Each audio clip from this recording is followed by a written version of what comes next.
I'm Tina Duggan from Bob Networking, and I just wanted to drop in here and give you another top tip on business networking. So for today's top tip is about business networking and listening.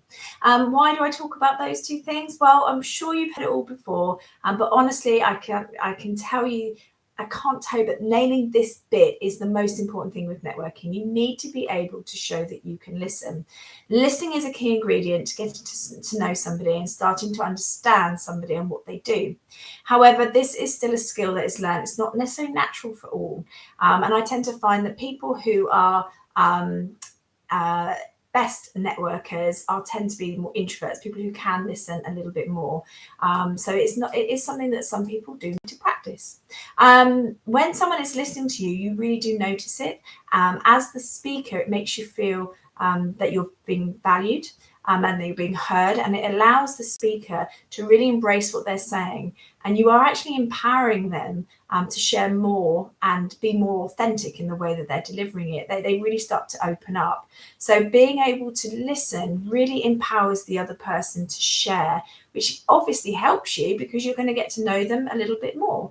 Once you start to see the real person, and when you are in a conversation where you're not being interrupted or spoken over, when you are being interrupted and spoken over, it really has the opposite effect. You tend to feel quite small, or what you have to say isn't very important or isn't very valued, and then you just kind of shut down because you don't want to get hurt. So listening has a really powerful effect, but it also has a really detrimental effect as well. So being able to show and demonstrate that you're a good listener is a really fantastic skill. There are all sorts of emotional responses to something that is so simple, and listening enables people to feel empowered. There is power in showing to others that you are listening. And I'm sure that we all have some experiences when we've been out in business networking and in other parts of our life too. But I've got 5 little tips here that can maybe help you because it is so simple. If you're a really good listener, you are really in the moment. You are interested in what that person has to say, and you are very clearly looking at them with great body language. The second part is asking questions and being supportive, encouraging people, nodding with your head, those kind of body language things happening really encourage people to express themselves more.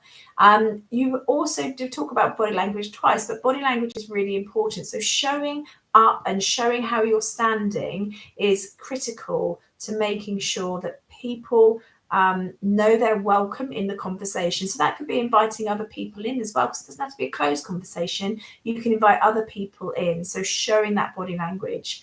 Sometimes just a simple act of repeating what you've heard really helps people realize that they've understood it. But actually, by repeating it back, you're clarifying points and helping them to clarify things to you. So you're not just drifting and getting lost in the conversation. And the last thing is a smile, not just with your mouth, but with your eyes. Be really in the moment with them and encouraging. So these are just a few top tips and a few things that I can share with you about being a really great listener in a networking space, because there is so much power in it if you can nail it. So please make sure you share some top tips that you might have, or that you've experiences that you've had with not being heard, or somebody ultimately that has been an amazing listener to you, and the impact that has had for you. So really great listening demonstrates a really supportive cultural space where everybody is valued and heard. Have a fantastic day, everyone. Take care. Bye.